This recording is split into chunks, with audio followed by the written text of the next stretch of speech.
Está bien.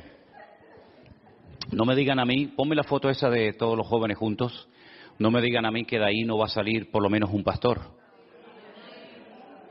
Estamos orando constantemente por nuevos obreros y cuando miraba esa fotografía yo decía, Señor, ahí en ese grupo tiene que haber algún pastor, alguna persona que quiera servir al Señor de alguna manera. Y por otra parte también estaba pensando que, puesto que Estados Unidos es tan grande, es un país enorme, probablemente el año que viene habrá que hacer 2 o 3 campamentos en Estados Unidos, porque con uno no llega, es imposible. Es un país muy grande, ellos estaban al este y todavía queda muchísimo territorio, ¿no?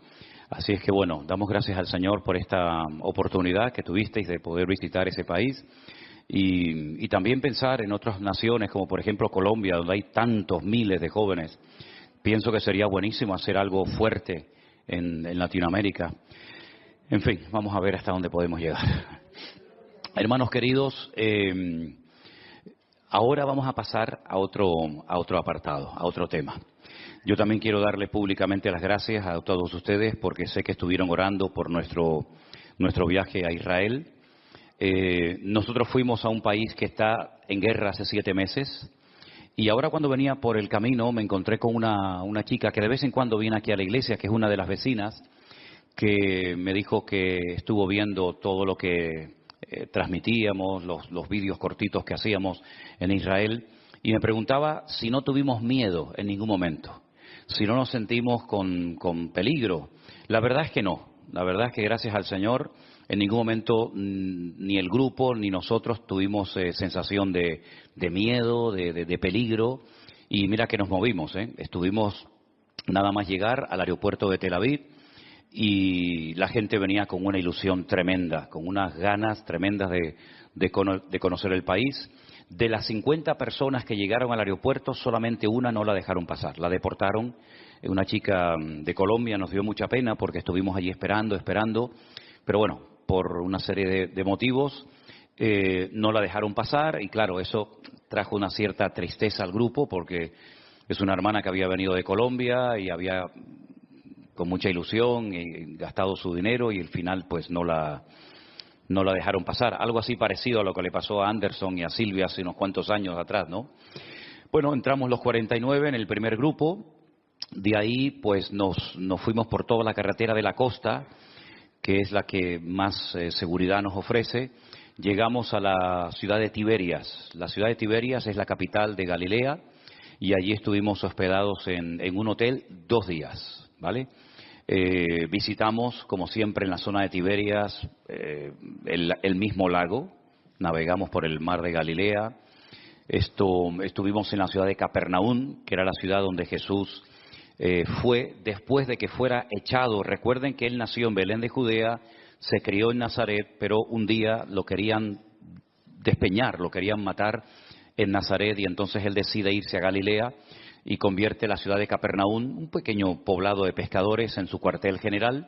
Estuvimos allí con los hermanos, les explicamos todo lo que se ve allí, les enseñé la casa de la suegra, la casa de la suegra de Pedro, por donde fue descolgado aquel paralítico, ¿se acuerdan? Que dice que no cabían en la casa, todavía todo eso se puede ver.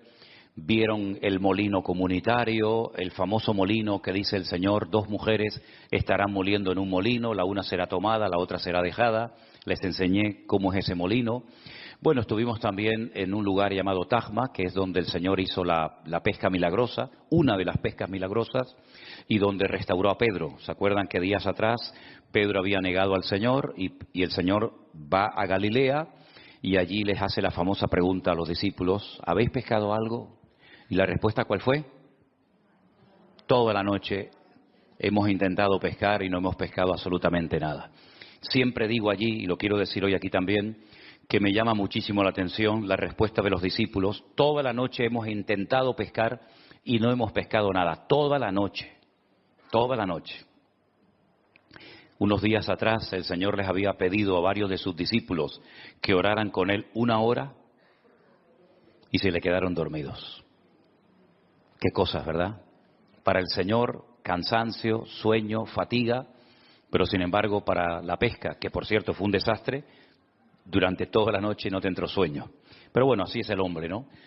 Estuvimos no solamente en esos lugares, después subimos a un lugar precioso que se llama el Monte de las Beatitudes o de las Bienaventuranzas, y estábamos solos. Es un lugar que siempre hay, no digo cientos porque sería una exageración, pero docenas de autobuses.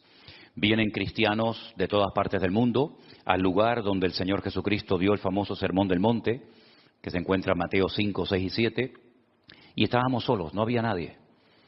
Por una parte, está bien ir a un sitio que no haya tanto turismo, te puedes mover con facilidad, pero por otra parte una tristeza muy grande, ¿no?, de ver al país prácticamente vacío.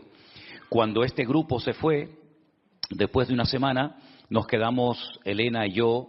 Bueno, en ese primer viaje nos acompañó Armando, que por cierto ahora mismo está en la península, está en Alicante, ahora hablaremos un poquito de eso también. Y también vino Miriam, pero ellas se volvieron en el primer viaje, en el primer grupo, y nos quedamos allí. Y una noche bajé al restaurante del hotel y cené yo solo. No había nadie en el hotel. Cené yo solo en el hotel y esperábamos al segundo grupo. Hicimos prácticamente el mismo recorrido, aunque fue más amplio. Visitamos también otros lugares muy bonitos, muy interesantes.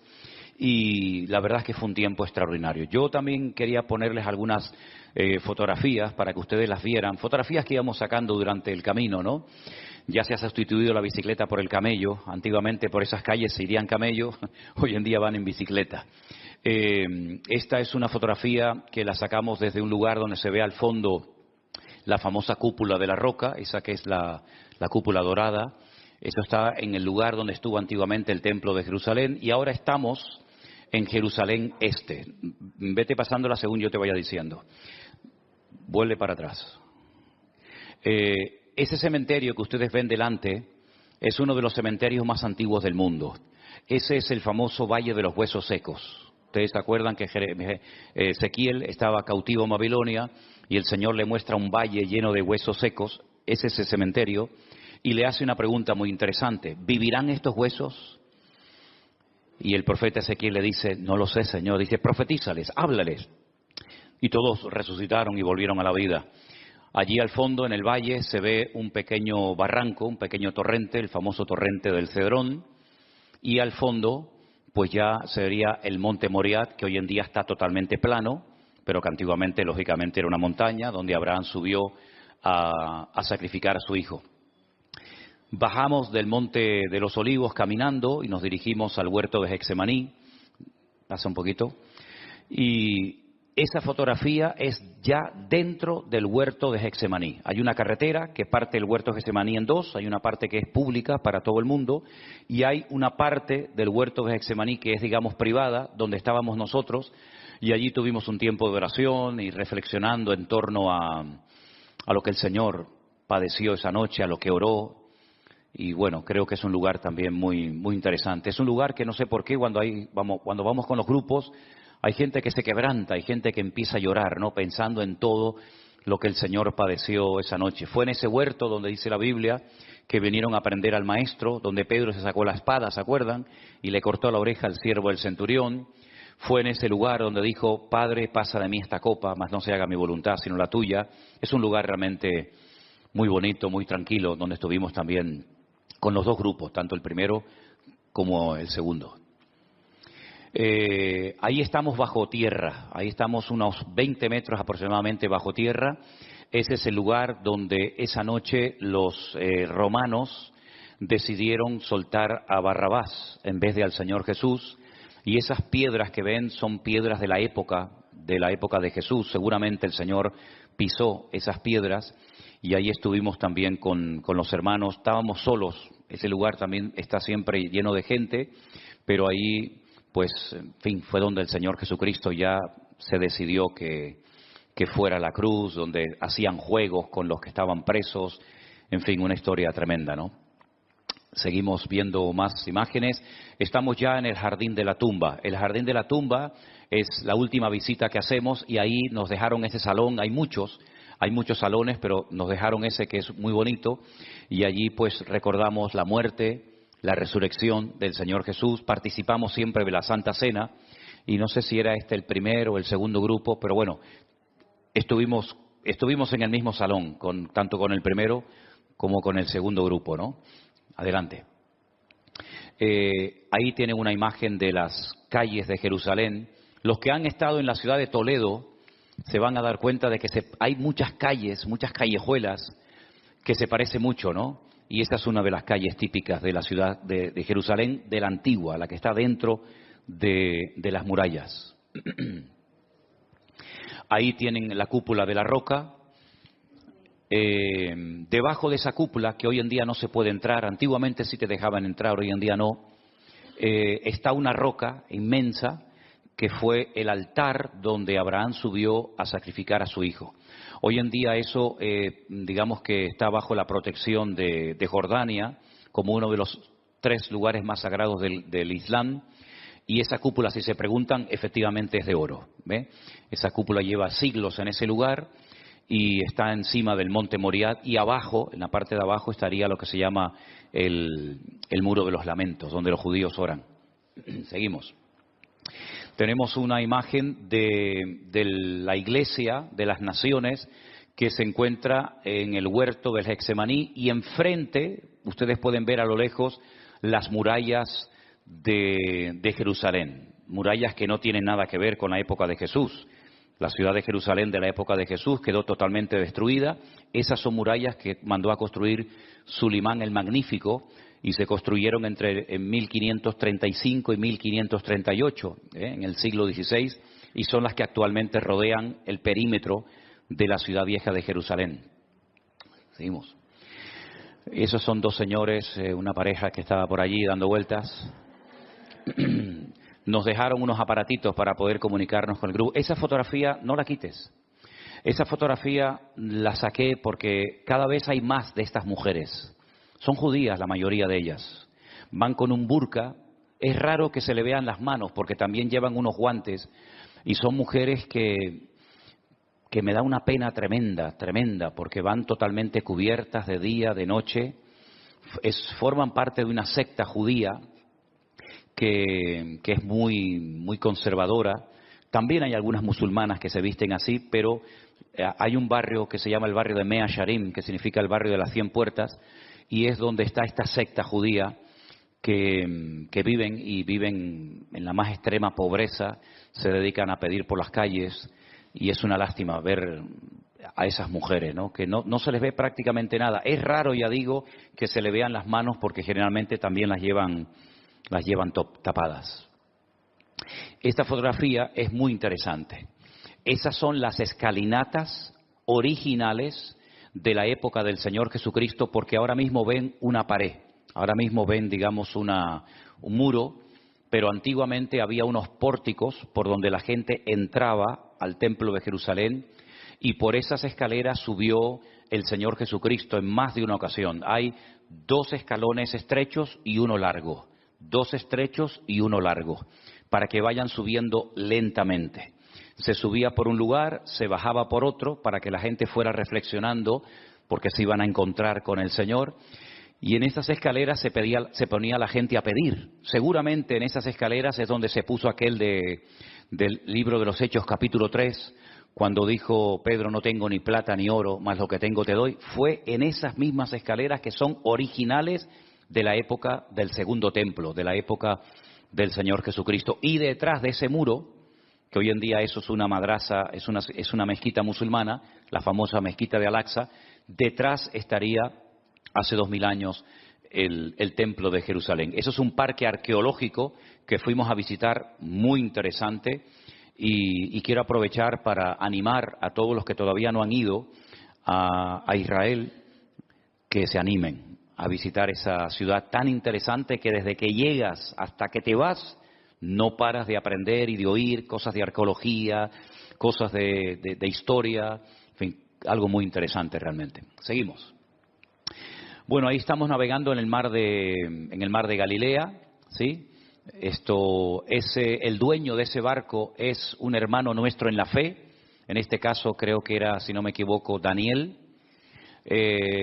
Tanto el primer barco como el segundo que cogimos, los 2 capitanes son creyentes y utilizan ese barco para llevar a dar un paseo a los hermanos, a la gente que quiera viajar.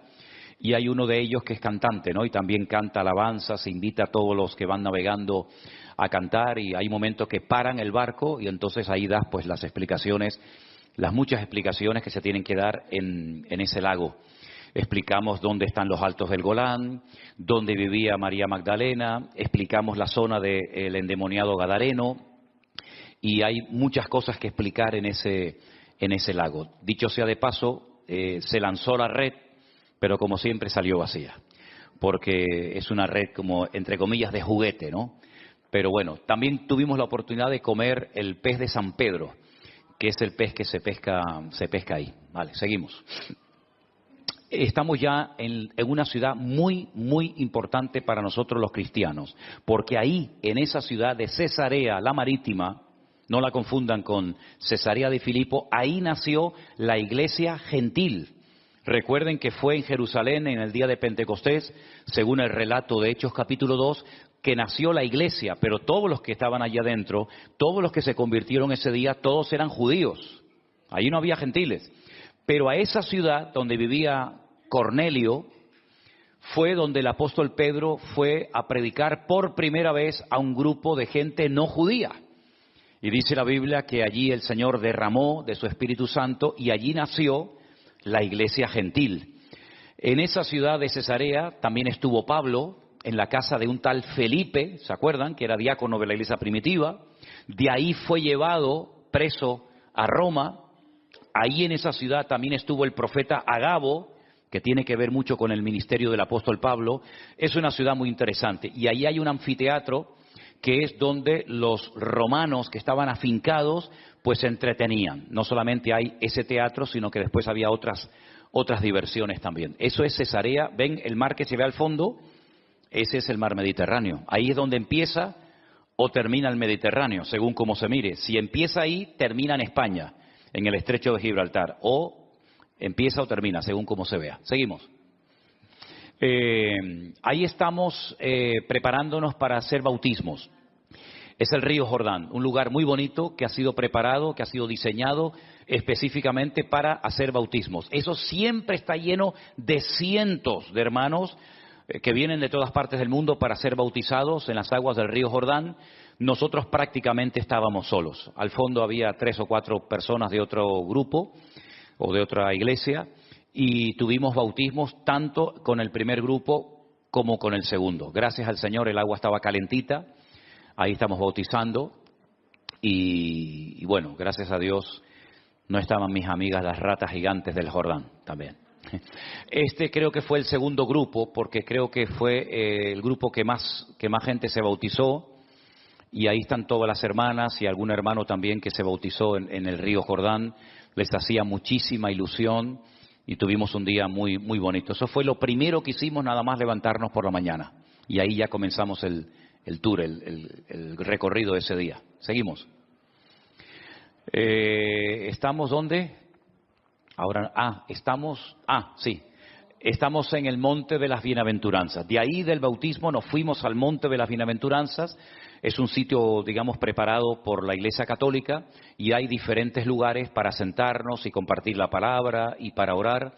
Y una vez más nos llamó mucho la atención que no había nadie. Estaba totalmente solo el país durante el primer viaje. En el segundo grupo ya comenzó a animarse grupos de diferentes países, de Filipinas, de Estados Unidos, de Etiopía también, pero en el primer grupo el país estaba vacío, solo, sin nadie. Esas son las gradas del hipódromo. También había un hipódromo muy grande en Cesarea, la Marítima, y ese es parte del grupo que nos hicimos una foto ahí para el recuerdo, ¿verdad? Ahí estamos en el Monte de los Olivos. Al fondo tienen ustedes la ciudad de Jerusalén, y allí hay muchas cosas que explicar, muchísimas cosas. A todo lugar donde mires hay una explicación. A todo lugar donde mires siempre hay historia bíblica que contar, y es un sitio muy bonito. Además, los hermanos disfrutaron mucho porque allí hay un señor que te lleva en camello. Es el camello más caro del mundo. Un paseo de 3 minutos te vale $10. Pero bueno, a la gente le hacía ilusión también montarse en camello. Allí estuvimos con los hermanos, tanto del primero como del segundo grupo. Esa puerta que tienen ahí, ¿ven el muro, hermanos? ¿Ven el muro? En el centro de la imagen ven una puerta que está cerrada. Lean ustedes Ezequiel capítulo 44, versículos 1 y 2, y es la palabra profética que se cumplió mirando a esa puerta. Lean esos versículos y se van a enterar. Debajo tienen el torrente del Cedrón, y esa es la ciudad vieja de Jerusalén, la que está dentro de las murallas. Hay 7 puertas, por todas se pueden entrar, menos por esa que es la puerta dorada, o la puerta de la misericordia, o la puerta del este, como también se le llama. Y ahí estamos con un personaje muy conocido en Israel, que se llama Sergio El Bacari, que es un argentino judío que hace muchos vídeos y los sube a internet.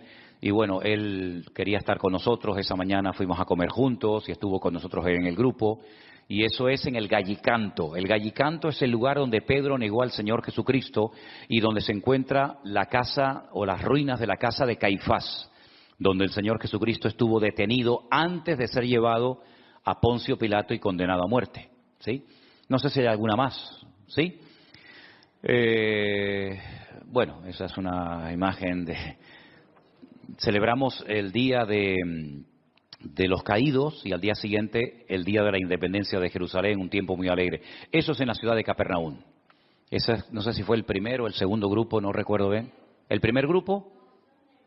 Ah, no, ese grupo no es de ahora. No. Ese grupo no tiene nada que ver porque veo a Félix por ahí por la esquina. Ok. A los hermanos les hacía mucha ilusión mojarse, aunque fuera los pies, en el mar de Galilea. El mar de Galilea estaba altísimo. Yo personalmente nunca lo había visto tan alto. Recuerdo que Anderson cuando fue hizo un vídeo corriendo por la playa, lo grabasteis en cámara lenta, dabais así un salto en el aire, por ahí no se puede caminar. Estaba de agua prácticamente hasta arriba y es que había llovido muchísimo. Y como ya no hace falta sacar tanta agua del mar de Galilea para el consumo, porque ya hay otros sistemas, estaba muy alta el mar. Ahí estamos a punto de bajar bajo tierra más de 20 metros al lugar donde Jesús fue sentenciado a muerte, muy cerca de la fortaleza de la Antonia. Tuvimos hermanos de México, de Colombia, de Estados Unidos, de Argentina, ¿de dónde más? De Guatemala, de Perú también. Vino un pastor de Perú, de la ciudad de Arequipa. Es una maravilla el ambiente que se crea, que se forma, hermanos que no se han visto en la vida, hermanos que no se conocían y durante esta semana hay un amor y de verdad que fue un tiempo muy hermoso, un tiempo muy bonito entre todos los hermanos. Se fueron todos muy contentos, se fueron todos muy bendecidos. Y ya no hay más, me pone aquí un cartel que dice que ya no hay más. Bueno, gloria a Dios, damos gracias al Señor. Amén, hermanos, fuerte ese aplauso a Él. Amén, amén. Quiero llevarles al Salmo 83, porque la situación que está viviendo Israel en este momento es una situación única. Nunca en los 76 años de historia del Estado moderno de Israel, nunca se había presentado una situación como la que está viviendo el país en este momento. Recuerden que desde el día 7 de octubre del año pasado han ocurrido y siguen ocurriendo cosas tremendas, y todo esto está escrito en la palabra de Dios. Dice la Biblia que cuando venga el fuego de prueba no nos tiene que sorprender nada en absoluto, porque todo está escrito, todo está estipulado por el Señor en su palabra. Lo único que tenemos que hacer es leer la Biblia, escudriñar las Escrituras, porque en ellas vamos a encontrar las respuestas a muchas de las cosas que están ocurriendo. Este salmo que vamos a leer en esta noche, el 83, lo escribió un tal Asaf. No es un salmo de David, es un salmo de Asaf, un músico, una persona que componía canciones. De hecho, encima del capítulo 83 pone cántico, salmo de Asaf. Luego, lo que se hacía y lo que se hace es cantar más que leer este salmo. Nosotros no lo vamos a cantar, nosotros lo vamos a leer. Pero parece que está describiendo la situación actual de Israel.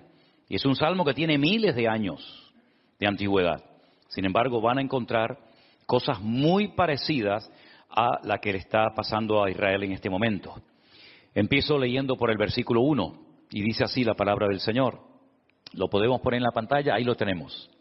Oh Dios, no guardes silencio. No calles, oh Dios, ni estés quieto. Porque aquí rugen tus enemigos, y los que te aborrecen alzan cabeza. Contra tu pueblo han consultado astuta y secretamente, y han entrado en consejo contra tus protegidos. Han dicho, venid y destruyámoslos para que no sean nación, y no haya más memoria del nombre de Israel. Porque se confabulan de corazón a una, contra ti han hecho alianza. Las tiendas de los edomitas y de los ismaelitas, Moab y los agarenos, Jebal, Amón y Amalec, los filisteos y los habitantes de Tiro, también el asirio se ha juntado con ellos, sirven de brazo a los hijos de Lot. Hazles como a Madián, como a Sísara, como a Javín en el arroyo del Cisón, que perecieron en Endor y fueron hechos como estiércol para la tierra. Pon a sus capitanes como a Oreb y como a Zeeb, como a Zeba y a Zalmuna, a todos sus príncipes que han dicho, heredemos para nosotros las moradas de Dios.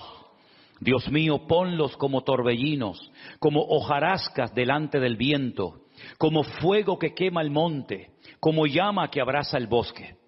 Persíguelos así con tu tempestad y atérralos con tu torbellino.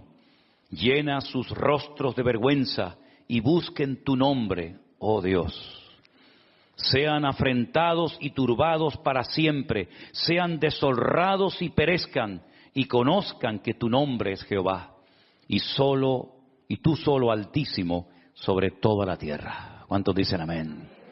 Desde siempre, siempre el hombre intentó destruir al pueblo de Israel, al pueblo de Dios.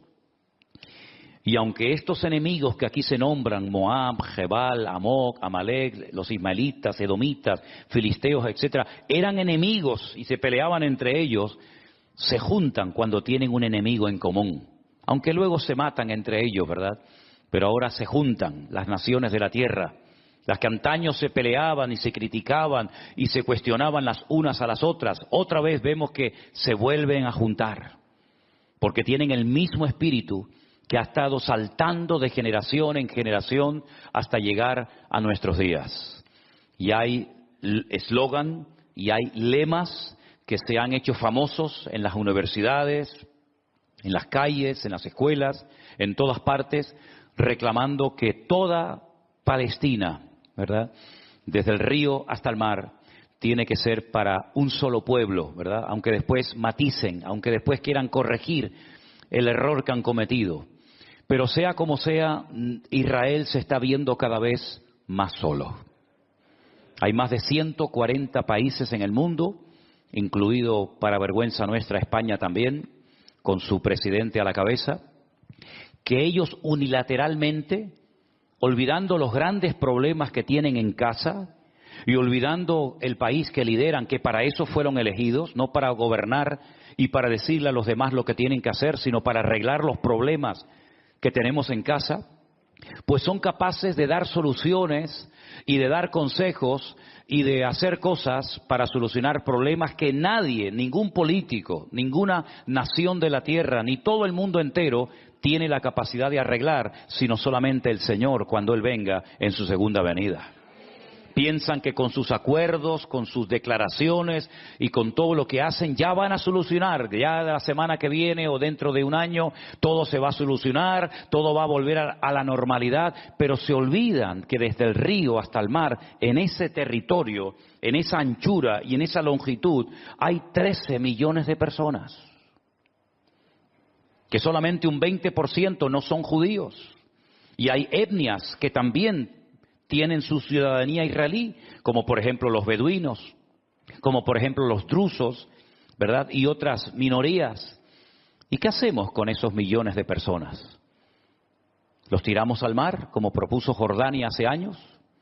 ¿Los arrasamos de la faz de la tierra para que no sean nunca más nación y se apoderen del territorio que Dios, el Eterno, el Creador, decidió unilateralmente darles a los hijos de Jacob? Eso no lo cuentan, solamente cuentan lo que les gustaría que sucediera, pero subliminalmente, indirectamente, pasan por alto que en ese país, repito, hay 13 millones de personas, de los cuales la inmensa mayoría son judíos. ¿A dónde van si nadie los quiere? No los quieren en Europa, en ninguna parte. No los quieren en América, no los quieren en ninguna parte del mundo. ¿Y a dónde los metemos? Bueno, pues ellos tendrán que dar respuestas, ya que son tan sabios y tan inteligentes en sus argumentos y en sus declaraciones, ¿verdad? Pero vemos que nuevamente se vuelve a repetir lo del Salmo 83. Y estamos en el 2024, estamos en pleno siglo XXI y todavía se sigue hablando de ese pequeño pueblo, el único país, el único estado del mundo que pertenece a Israel. Sin embargo, hay 1.000 millones de musulmanes, 1.000 millones de árabes, con docenas de países, con millones y millones de kilómetros cuadrados, países con recursos tremendos que no tiene nadie más que ellos, pero sin embargo se empeñan en que ese pequeño territorio tiene que volver a ser recuperado, porque el Islam, la causa del Islam dice que todo territorio que en su época perteneció a ellos tiene que volver a ser recuperado para que la gloria de Alá no fenezca. Y es interesante ver cómo el mundo espiritual está cambiando de una forma tremenda y personas que no saben ni dónde está ese país y cómo son esa gente y qué costumbres tienen y por qué están allí y cómo llegaron allí, etcétera, etcétera, son capaces de hablar sin argumentos, sin ninguna idea, se suman a la masa, creyendo que la masa, creyendo que la mayoría tiene la razón, y no siempre la mayoría tiene la razón. Amén, hermanos. Y les voy a poner un ejemplo bíblico para que ustedes vean cómo a veces la mayoría se equivoca. La Biblia dice que cuando llegaron a la frontera de la tierra prometida, de Canaán, como se llamaba en aquel entonces, Moisés no pudo entrar. Pero la palabra de Dios nos dice que 40 años más tarde, ¿verdad?, lograron entrar con Josué. Pero hay una situación, hay un pasaje en la Biblia muy interesante, donde Moisés envía exploradores para que reconozcan la tierra, para que cuando retornen informen al pueblo de cómo es el país, puesto que ellos no lo conocían. No había enciclopedias, no había internet, no había redes sociales, no había mapas, no había fotografía. Había un desconocimiento total de cómo era la tierra que Dios les había prometido a sus antepasados, Abraham, Isaac y Jacob. Ellos querían ver si la tierra tenía agua o no, porque ellos venían de un país que siempre tiene agua. Tenían el río, está el río más largo del mundo, 6.666 kilómetros de largo, tiene el río Nilo. Nunca se ha secado, siempre tenían agua. Venían de un país que conocían perfectamente, donde habían vivido 400 años ellos y sus antepasados. Pero Canaán, ¿cómo es Canaán? Entonces enviaron a 12 exploradores para que durante 40 días reconocieran el país. Cuando regresaron estas personas, uno de cada tribu de las tribus de Israel, 10 de ellos, repito, 10 de ellos, la mayoría, dieron un informe pésimo. Y todo el pueblo se puso a llorar y a lamentar. Y comenzaron a decir tonterías. Y comenzaron a decir, volvamos a Egipto. Porque la tierra dice que traga a sus moradores, lo cual era mentira. Porque nosotros nos veíamos como langostas y la gente era como gigantes, enormes. Y solamente 2 de ellos, ustedes conocen bien la historia, ¿verdad? Solamente 2 de ellos, Josué y Caleb, le dijeron al pueblo, no es verdad lo que están diciendo. Hombre, la tierra no va a ser fácil conquistarla. Pero uno de ellos dijo, los comeremos como si fueran pan. Porque con nosotros está el brazo del Señor. Ellos invocan a dioses muertos. Nosotros tenemos al Dios vivo y verdadero. Y esa tierra Dios nos la ha prometido. Por lo tanto, subamos y conquistemos la tierra. Pero la Biblia dice que la gente le hizo caso a la mayoría. Y en este caso, la mayoría estaba totalmente equivocada. La palabra de Dios nos dice que lloraron toda la noche, quejándose y hablando mal de la tierra prometida. Y el Señor los castigó a 1 año por día. 40 días estuvisteis reconociendo la tierra, 40 años estaréis dando vueltas y vueltas y vueltas en el desierto.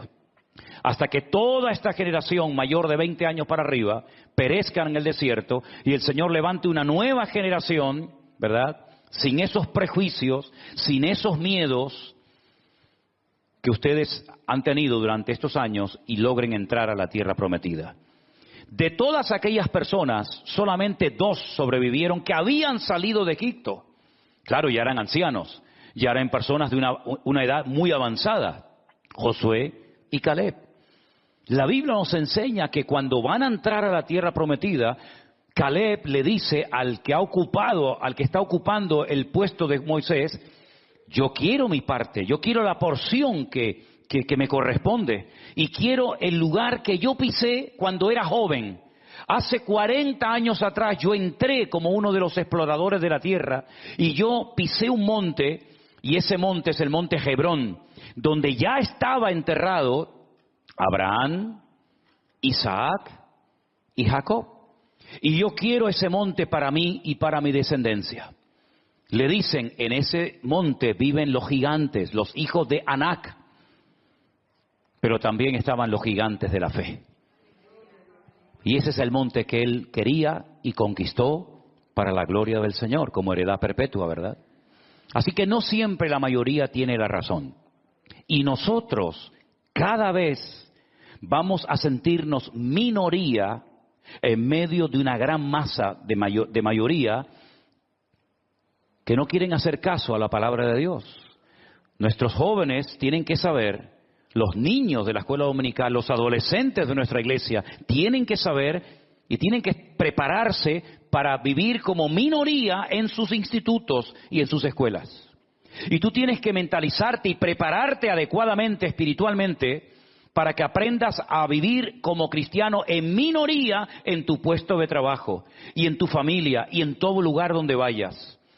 Pero hoy se dijo desde este mismo púlpito, y Anderson lo mencionaba, que hubo un profeta que en medio de esa gran masa de idólatras, de incrédulos y de gente que no terminaba de decidirse, se sintió mal, se sintió incómodo, incluso le llegó a pedir al Señor que le quitara la vida. Y es cuando el Señor le dijo: hay 7,000 personas que no han doblado su rodilla ante las estatuas de Baal. Él no los conocía, seguramente nunca los conoció, pero el Señor tenía un remanente fiel que en medio de la idolatría, en medio del pecado del pueblo, se habían mantenido fieles al Señor. ¿Y saben qué? Nosotros formamos parte de ese remanente del Señor. Nosotros formamos parte de ese remanente que no quiere claudicar, que no quiere dejarse contaminar ni manipular por nada ni por nadie. Nosotros formamos parte de ese remanente que sigue amando y respetando al Señor y creyendo en Él y sujeto a su palabra, y que no quiere ir a favor de la corriente, sino más bien en contra de la corriente establecida por el hombre. Y el Señor tiene promesas para aquellas personas que son fieles hasta la muerte. Dice la Biblia: yo te daré la corona de vida, pero sé fiel hasta la muerte. Me vienen a la mente las palabras del apóstol Pablo, prácticamente su despedida, cuando le escribe al pastor de Éfeso, Timoteo, y le dice: he peleado la buena batalla. No ha sido fácil llegar hasta aquí, He tenido que pelear. Tenía su espalda llena de heridas, de cicatrices, de marcas que le habían infringido los seres humanos. Pero he peleado la buena batalla. He acabado la carrera. No tiré la toalla en mitad del camino. Me he mantenido fiel, apegado al Señor, aunque todos me han abandonado, aunque me causaron muchos males, etcétera, etcétera. Pero el Señor siempre estuvo a mi lado y me dio fuerzas y me libró de la boca del león y pude cumplir con mi llamado. Por lo demás, dice Pablo, solamente me queda recibir la corona, la cual me dará el juez justo en aquel día, y no solamente a mí, sino a todos los que aman su venida. En otras palabras, el esfuerzo tiene galardón. El esfuerzo, la tenacidad, la fidelidad, la constancia, no es perder el tiempo, sino todo lo contrario. Claro que te vas a sentir como minoría, claro que te vas a sentir poco valorado o nada valorado, pero no tienes que sorprenderte, porque esta es una de las señales de los últimos tiempos que ya la estamos viviendo en nuestras vidas. Amén, hermanos. Vete a cualquier cafetería, habla con cualquier persona, Vete al lugar que tú quieras y siempre te vas a dar cuenta de que hay algo en la atmósfera que ha cambiado de un tiempo a esta parte. Yo me atrevería a decir que desde el 2020 el mundo espiritual ha cambiado. El mundo espiritual, la gente ha cambiado, las conversaciones han cambiado, todo ha cambiado desde el 2020 porque yo creo que en ese año comenzó una cuenta regresiva y ya el Señor nos dio un pequeño botón de muestra de lo que se nos venía encima. Comenzaron a cambiar cosas en lo natural. La gente no podía salir a las calles, los aviones no volaban, los barcos no atracaban en los muelles correspondientes. Todo el mundo encerrado, las iglesias, los colegios, los hoteles, todo cambió en lo natural. Pero ¿cuántas veces me habéis oído decir que lo natural es simplemente un reflejo de lo espiritual? Se cerraron muchas cosas, pero también en lo espiritual se cerraron muchas cosas. Y vemos, por ejemplo, que los medios de comunicación están en manos del diablo. Y utiliza personas con estudios, con carrera, con influencia, políticos, abogados, periodistas, deportistas, cantantes, etcétera, para pelear por causas que ni siquiera saben dónde nacieron y cuál es el fin de todas y de cada una de ellas.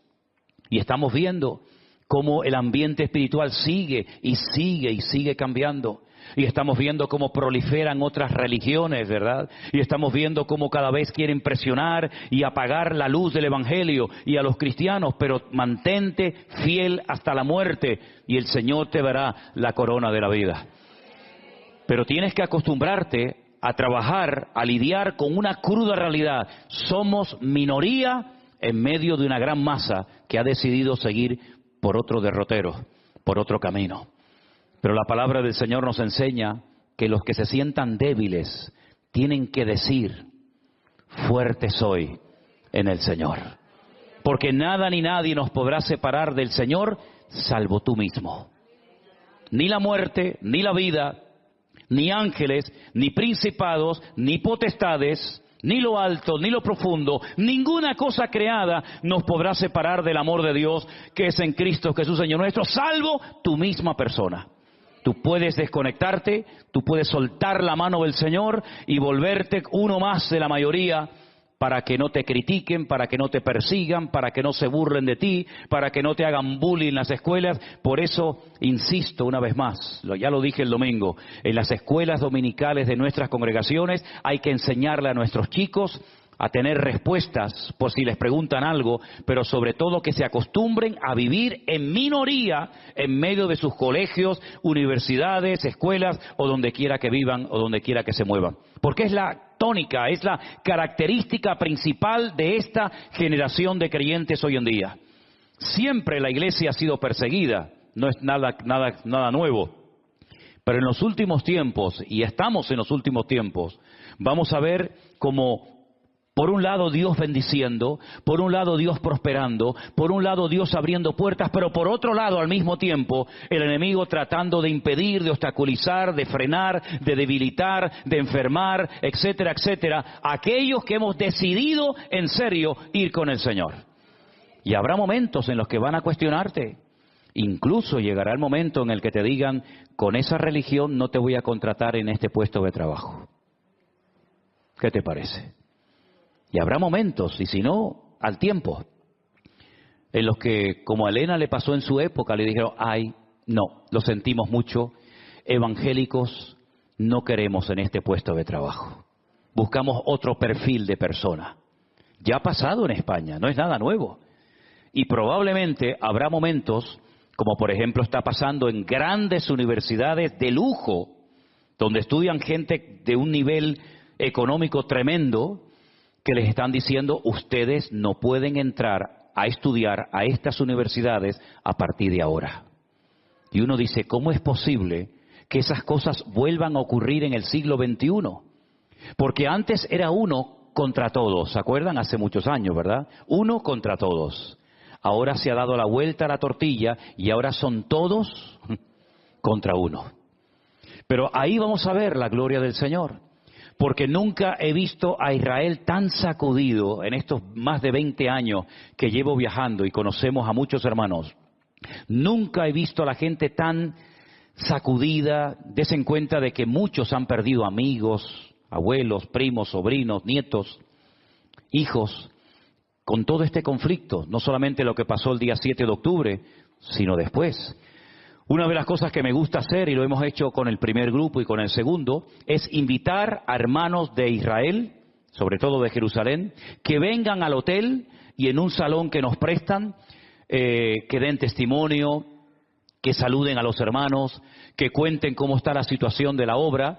Y esto es muy bonito para los que están en el grupo, conocer a hermanos de allí, oír sus testimonios, oír cómo hay hermanas que tienen a uno y a dos y a todos sus hijos en el ejército, orando todos los días por ellos, porque en cualquier momento, Dios no lo permita, les puede llegar la noticia de que su hijo o su hija ha fallecido, ¿verdad?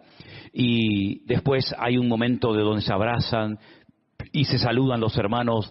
Y es maravilloso ver a los hermanos que viajan, cómo saludan a los hermanos de allí, y los hermanos de allí agradecen, ¿verdad? Cómo vamos a levantarles el ánimo, a darles un abrazo, a cantar, a orar junto con ellos, y es un tiempo realmente extraordinario. Pero una mañana salimos a dar una vuelta, teníamos ese día libre, ya el grupo se había ido, estábamos esperando al segundo grupo, y fuimos a diferentes lugares, una cafetería, una tienda, etcétera, y cuando hablábamos con la gente, notábamos como que estaban como idos, como en otro mundo, ¿no? Y me pasó en varios lugares y con varias gente. Hablamos con militares, hablamos con religiosos, hablamos con todo tipo de personas, y la gente está tan golpeada que todavía algunos no terminan de creerse lo que está ocurriendo. ¿Cómo es posible que hayan llevado niños pequeñitos, bebés, secuestrados, ancianos, familias enteras, con lo que eso implica? Estar 7 meses bajo tierra, con mala alimentación, con un ambiente húmedo, frío, ¿verdad? Es tremendo las cosas que están sucediendo en aquel lugar. Y las iglesias están orando. Y nosotros tenemos ahora que apoyar a nuestros hermanos más que nunca. Amén, hermanos. Como nos gustaría que oraran por nosotros si estuviéramos en semejante situación. Y cada vez se va como perdiendo la esperanza de que aquellas personas que fueron secuestradas hace ya más de 7 meses, ¿cuántos quedan con vida hoy en día? ¿Cuántos quedan con vida? Y cada vez se van descubriendo más cosas y auténticas autopistas por donde viajan camiones y coches llevando comida y contrabando de muchas cosas que han permitido desde el 2005 que salió Israel de la Franja de Gaza estar armados hasta los dientes. Y uno se pregunta cómo es posible que todavía tengan tanto armamento y tantas cosas que todavía siguen utilizando. Yo tengo una aplicación, se llama el Zeba Adon, que cada vez que lanzan un misil me suena, y todavía siguen lanzando cada día y más y más y más y más cohetes. Es increíble, hermano, la situación espiritual de Israel. Y a Israel le va a pasar lo que la Biblia dice, que se va a ver más solo que la una. Y le van a atacar por tierra, por mar y por aire. Y la pregunta es, ¿qué es lo que Dios pretende con todo esto? ¿Cuál va a ser el fin de todo esto? Hay varios objetivos. Número 1, y el principal de todos, que Israel reconozca que Jesús es el Mesías. Si ahora mismo todo Israel, desde el presidente, y estuvimos a punto, porque tenemos una hermana en la fe que su marido trabaja en la casa del presidente, no del primer ministro, del presidente de Israel, y estuvimos a punto, no nos dio tiempo de ir a visitar al presidente de Israel, probablemente lo haremos en la próxima ocasión. Estuvimos a punto de ir allí y, si nos permite, incluso orar por él, ¿verdad? Cosa que hemos hecho por otras personas. Pero vemos cómo Israel ya no cuenta prácticamente con el apoyo de nadie, salvo, curiosamente, el apoyo de Alemania. Alemania se está portando de maravilla con el pueblo de Israel. Es increíble el ejemplo mundial que está dando esa poderosa y hermosa nación a todo el mundo, enfrentándose a todo el mundo, y para vergüenza nuestra, nuestro país. ¿Qué podemos decir de nuestro querido país? ¿Qué podemos decir de nuestro señor Pedrito? ¿Qué les parece? Qué tremendo, ¿no? El adalid, el vocero del infierno. Tremendo, ¿no? Así que vienen tiempos difíciles, vienen tiempos peligrosos para ti y para mí también como creyentes. Pero ya estos años, estos estudios que hemos recibido, estas experiencias que hemos tenido, todo lo que hemos aprendido, creo que nos ha preparado para poder soportar la prueba que se avecina sobre todas las naciones de la tierra. Porque otro de los objetivos, que también el diablo tiene en su agenda, no solamente el Señor, también el diablo tiene en su agenda crear un caos mundial en todo, en la economía, en la familia, en los colegios, en las universidades, en la sociedad, para que al final se pueda presentar el que va a ser, desde el punto de vista de ellos, la respuesta a todos los males habidos y por haber. Aquel personaje siniestro que dice la Biblia que vendrá ofreciendo lo que el mundo no va a tener, ni paz ni seguridad. Y todos sabemos cómo va a empezar esto, y de dónde va a venir, y cuánto tiempo va a estar, y cómo va a hacer guerra a todas las religiones del mundo, y cómo se va a reconstruir el tercer templo de Jerusalén. Es que tenemos tanta información que no hay excusa para no mantenernos firmes en este tiempo al Señor, hermanos. Porque tenemos más información de la que necesitaríamos para vivir en victoria. Y ese personaje está pronto a levantarse, no le quepa la menor duda, porque el mundo no aguanta más. Porque el mundo se ha puesto patas arriba, al revés, donde lo malo es bueno, lo bueno es malo, lo dulce es salado, lo salado es dulce, y vemos cómo ya el sentido común ha desaparecido, ya no hay principio, ya no hay moral, ya no hay nada. Y personas de la banderita de colores son capaces de defender a un grupo de personas que si pudieran acabarían con ellos en 5 minutos, porque lo dicen muy claramente. Así que mis hermanos queridos, vivimos en un mundo de confusión, en un mundo donde va a ser sacudido de una forma tremenda, pero donde vamos a ver cada día más y más la manifestación del poder de Dios. ¿Y en qué me baso? ¿En un sentimiento? ¿En una emoción? Yo no me muevo así. Yo me baso en la Escritura, en la palabra de Dios que dice que donde abunda el pecado, sobreabunda la gracia del Señor. Y cada vez vemos que el pecado abunda y abunda y abunda, pues vamos a tener necesidad de volver a ver milagros y señales y prodigios, porque así nació la iglesia y así terminará el pueblo del Señor, en un mover del Señor espectacular, donde vamos a ver que cada día el Señor nos guarda y nos bendice y nos abre puertas cada mes más grandes para la predicación del Evangelio. Amén, hermanos. Aprovechemos el tiempo, hermanos. Háblale a tu compañero de trabajo, a tu vecino, a esa señora, a ese amigo que ves todos los días, al que no conoces. ¿Qué dije el domingo? 15 minutos al día. Sales a la calle. Señor, úsame. No sé con quién tengo que hablar. No sé si tengo que ir a la derecha o a la izquierda, pero en cuanto salgas del portal de tu casa, ¿me estáis oyendo? En cuanto salgas del portal de tu casa, Señor, te pido en el nombre de Jesús que me uses y que me sorprendas. Y te voy a contar lo que me pasó el lunes, porque esto lo dije el domingo y yo el lunes lo puse en práctica. Salí a tirar la basura, como un buen marido que soy. Salí a tirar la basura. Y cuando salí del portal dije, Señor, úsame. Yo dije el domingo a los hermanos que estuviéramos atentos a lo que el Señor tenga preparado y te pido que me uses. Y nada, era nada de aquí al cubo de basura y volver. Pero cuando voy al cubo de basura, de repente oigo que alguien me dice, Shalom, pastor. Upa, cuando me dicen Shalom, me brotó el corazón y miré, y era una hermana de Haifa, de Israel, que ha estado en varias ocasiones aquí en nuestra iglesia, nuestra hermana Judith, que estaba pasando unos días en Tenerife y le estaba hablando del Señor a otra persona que estaba sentada en un banco en la placita de aquí cerca de Tomecano. Y estuve hablando con ella y tal. Cuando volvía, para no volver otra vez por delante e interrumpir la conversación, porque vi que le estaba hablando del Señor, me fui por la acera de enfrente y cuando iba caminando oigo, pastor, pastor, por favor, ayúdeme. Y yo digo, Dios mío, ¿pero esto qué es? Parece que estoy en el libro de los Hechos. pastor, ayúdame. Y mira así para atrás y era un muchacho, un joven, que también ha venido en varias ocasiones a la iglesia y me dice, le estoy hablando a una señora aquí en una cafetería, en un bar, y necesito que me ayude porque tiene un hijo drogadicto y le estoy hablando del Señor y ya no sé qué más decirle. Venga, pastor, venga. Bueno, me voy a la cafetería y entonces la señora estaba dentro de la cafetería y le dice, no sé cómo se llamaba, salga, que está aquí el pastor y le puede ayudar. Oye, aquella palabra fue una varita mágica. Cuando dijo, salga, que está aquí el pastor, todos los que estaban en la barra hicieron. 3 mujeres que estaban en la calle y otro más hicieron. ¿Tú eres pastor? Digo, sí, pero no de ovejas, ¿eh?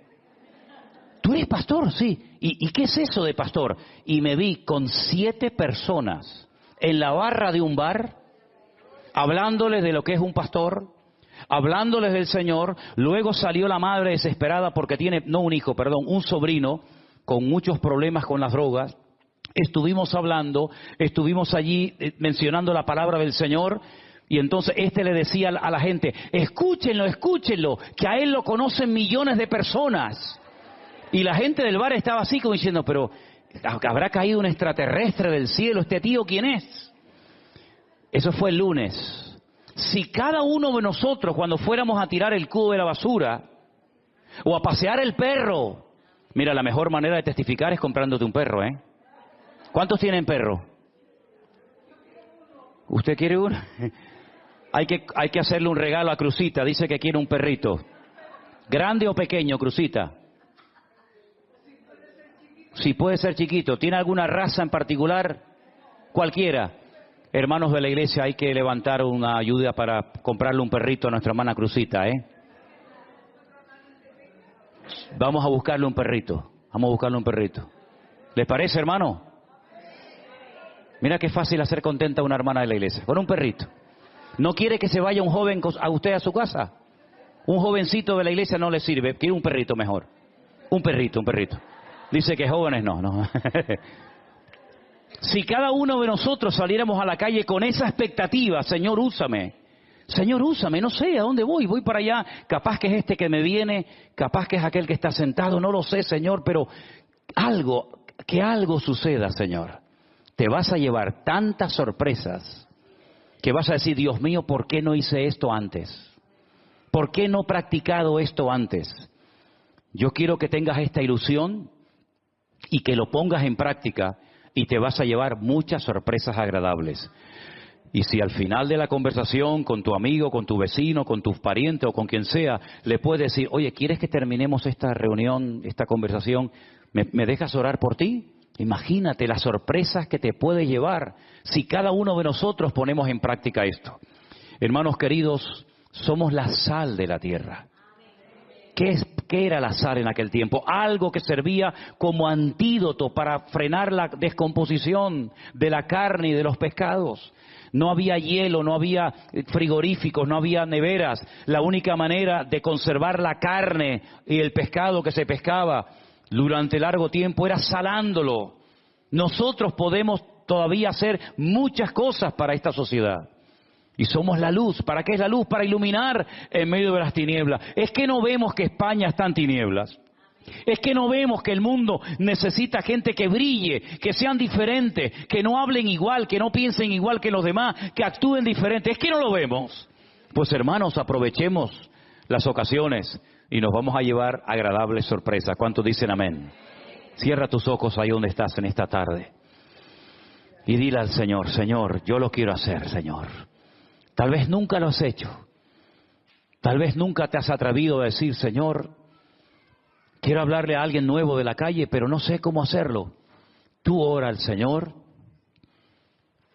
y ya verás cómo el Señor te va a sorprender. ¿Te acuerdas, Felipe, el diácono de la iglesia primitiva? Estaba muy ocupado en sus cosas, hasta que un día el Señor le dijo, ve al desierto, Felipe. Ve al desierto, aunque no entiendas nada, tú obedéceme, ve al desierto. Y había uno solito, que se lo encontró leyendo la Biblia, se lo encontró leyendo una porción del profeta Isaías, capítulo 53. El hombre leía y no entendía nada, el pobrecito. Y Felipe, utilizando una simple pregunta, le dice: amigo, ¿entiendes lo que estás leyendo? Y le dice el etíope: ¿y cómo voy a entender esto si alguien no me lo explica? El Señor sabía que iba leyendo montado en su carro una porción del libro del profeta Isaías. El Señor lo veía y mandó a Felipe el obediente. Y Felipe le testificó y le habló, y más tarde lo bautizó y siguió gozoso su camino.